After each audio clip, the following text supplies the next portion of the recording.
Hi guys, it's Aisha here with Desi Doc. Tonight we're at the Legacy Pop-Up Music Event for Women in South Asian Music, hosted by Urban Desi and Product of Culture, so let's go inside and see what it's all about. Hey, this is Terry Mardi. I'm the founder of Urban Desi Documentary and the writer of the Encyclopedia of Urban Desi.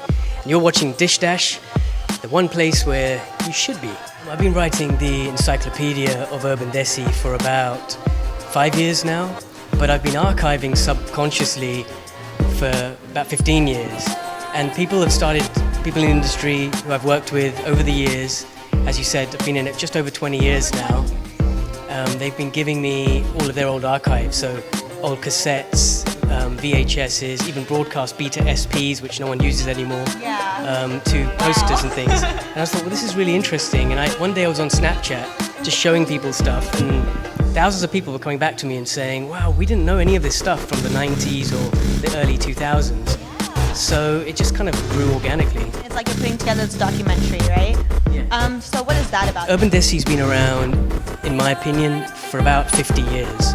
Prior to that, as you look around the exhibition, if you listen to the interactive audio, you'll hear that it was called something else. There's an interesting twist to what's been happening within South Asian music over the past 50 years. And I just feel like as the migration across from the Indian subcontinent over to places like America, UK, Europe, and Canada, the music has morphed and the culture has morphed, but it goes deeper than just music and culture. It goes into anthropology, economics, education, mindset, and I want to cover all of those. Why Urban Desi music? I feel like people of the diaspora who live outside of India have this affiliation with India or Pakistan or Sri Lanka or Bangladesh, but on a deeper level, they know that they've made a new home for themselves wherever they're living.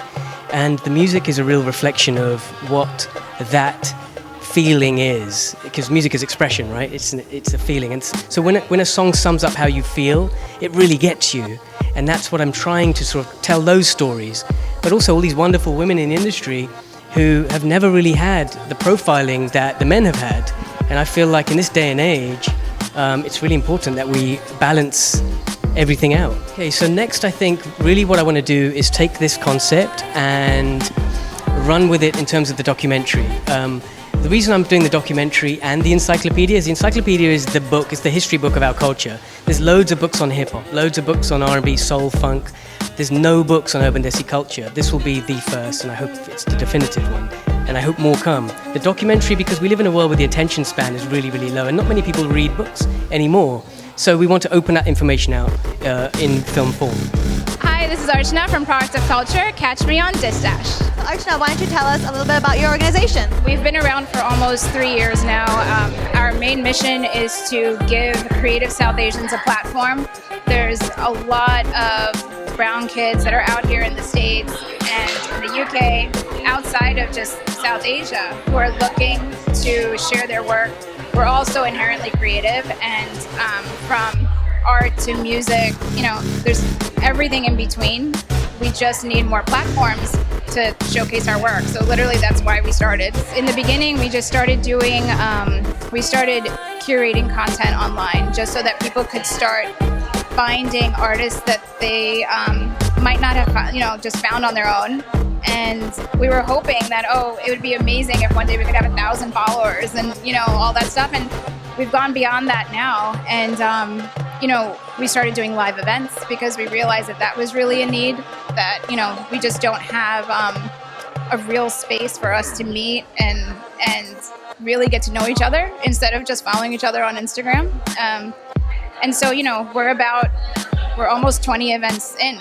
And, we weren't expecting any of this to really happen. It's just kind of a natural progression at this point. Like a fellow South Asian woman, how does it feel to have like a platform for women in this industry where, we have a harder time, I think, than men with our families trying to get into this scene, especially like the music scene? I think the inherent, patriarchy is there. But it's so, I come from like much more of like a positive mentality where there's just a lot of progress that's happened, and it's really easy to kind of feel like we're not moving fast enough, or we're not just getting enough opportunities. But literally being here, when you see the walls where it's from the 1970s to today, it's just like there's so there's just so much growth that's happened. And I think it's because we're finally able to find a voice. A lot of women are just doing what they want to do. And, their families are supportive and, and some have families that aren't supportive and they're still doing it. But that means that they feel comfortable in their own skin and they're able to make, money on their own and they're able to just like build a life for themselves. And that's the kind of progress, for us, it's like the next decade is going to be like this times 10, and that's amazing. And whatever we can do to help facilitate that, it just makes us so happy. What's next for Product of Culture then? We have a bunch of events coming up the rest of this year. We had started the first ever South Asian Creative Summit, and we had done that in LA last year. We'll be doing that again this year, and also in New York. We run a film festival. We'll be doing a couple of dinner series. So it's just, and all just kind of around creatives meeting each other and just building their network. This is Kavita Raj, catch me on Distash. Thank you for having me at this event. This is such a great pop-up show supporting South Asian artists. This is just wonderful for me to come here and see all the South Asian artists that are, being represented all the way from the 70s till today. So this is just great to be here and see all of them. And my girls are in the business, Ria Raj and Lara Raj. They're both being represented today, and I'm such a proud mom. As a parent, how do you feel pushing your kids and encouraging them to pursue kind of like an unconventional career choice that's not really common in Desi households? Definitely, you're right. The girls have been doing this since they were very young, and they both have been putting in the work. They have been songwriting, performing, singing, and just their work ethic is what really makes us want to support them.